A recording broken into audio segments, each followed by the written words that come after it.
So, Bill, when you think about personalization, what does a retailer need? What infrastructure they need to have in place to be able to do that?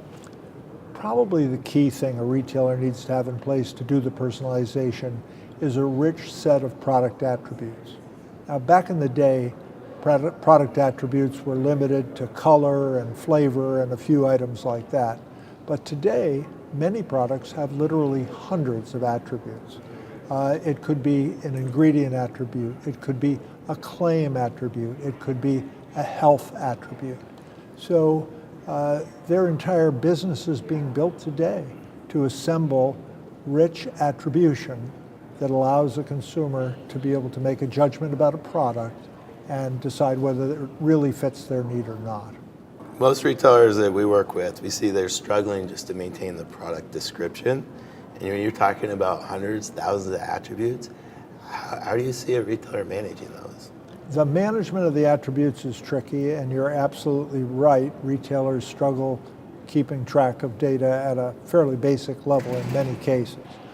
But what I think the answer is that there will be third parties who actually will assemble that data and transport it to you in a fashion as a retailer where you can put it to good use. That's fascinating. Another interesting research that they're doing at Davis, do you know Bruce German over there? I've met him, yes. Yeah, he's doing some fascinating work on the gut microbiome. And they've just figured out how to sequence the polysaccharides or the sugars.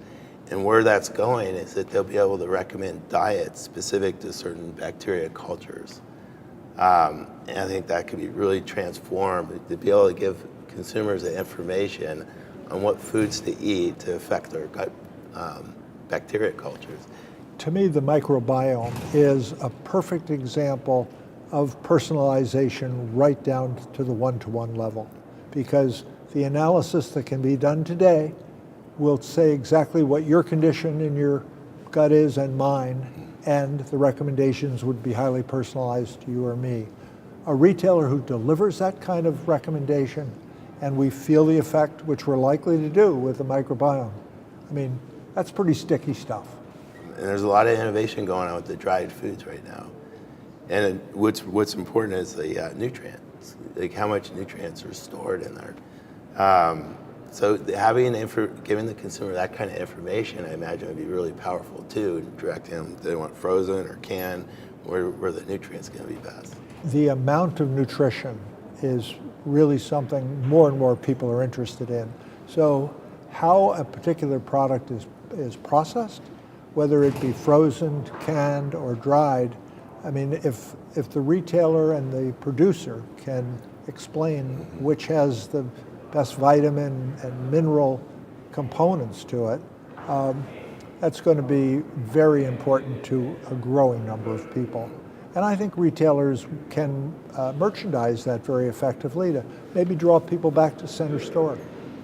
I'm concerned that with all the good things that having product attributes available can do, that companies aren't moving faster. Why do you think that is? It's a hard problem. First of all, we have a huge change in marketing from mass marketing to personalized marketing. Then we need to tie the attributes to something. It has to be meaningful.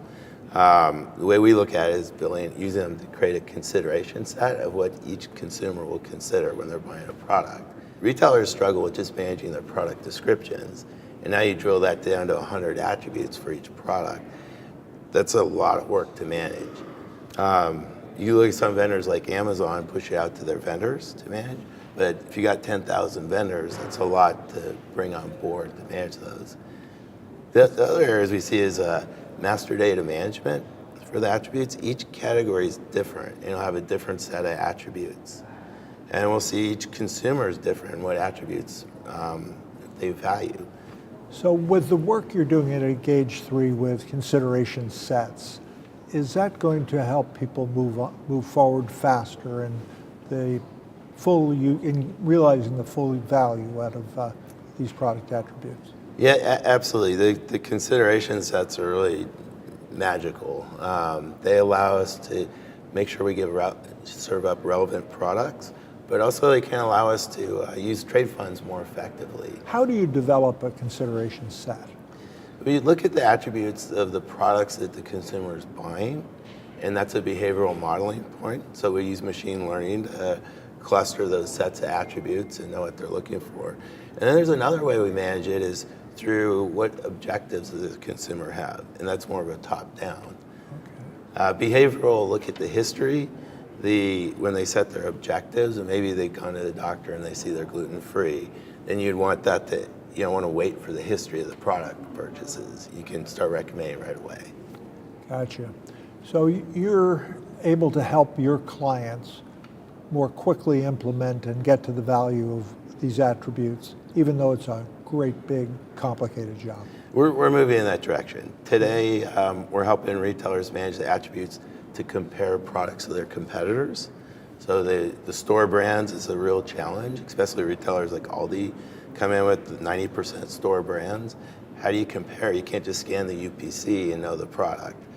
So that's a really important problem we're helping them with. So that's a smaller set of attributes. But where we see it is going is to a broader set of attributes. Developing this kind of expertise in developing consideration sets, I think is going to really set Engage 3 apart. I don't know anyone else that's doing that kind of work. I'm really pleased to hear you're doing it. Yeah, we've been very innovative in that front, and we've got 2 patents issued and 20 in the pipeline, because we see those as being key to how retail is going to function in the future. One of the things that I believe having good product attributes helps people do is when they know the attributes of products and they see several items with the same attributes growing, it's an indication of a fundamental factor that's attractive to consumers in both those products. Yes. And probably indicative of a broader appeal. Do you see a role that Engage 3 can eventually play in helping people sort of see where the puck is headed in terms of some of the changing preferences? Yeah, we've been starting to look at the categories on an attribute basis, and that's really fascinating. And so you start to think about understanding trends by attributes across the store. Things like gluten-free or organic or non-GMO, you start to see where there's trends and where you're not allocating enough. I mean, when you start comparing your competitors on those products, you might see that you're short in some areas or too heavy in some other areas. So there's really a number of different reasons why understanding the trends with respect to attribute beyond product sale is competitively valuable for Yeah, retailers. absolutely. So they're starting to look at their assortments on an attribute basis. I think that's a really interesting area. The other thing where we see that going is to understand the price, break down the price by attribute.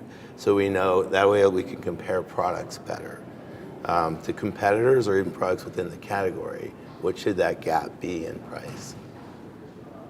It's interesting that you would say something like you just have in terms of gaps in attributes.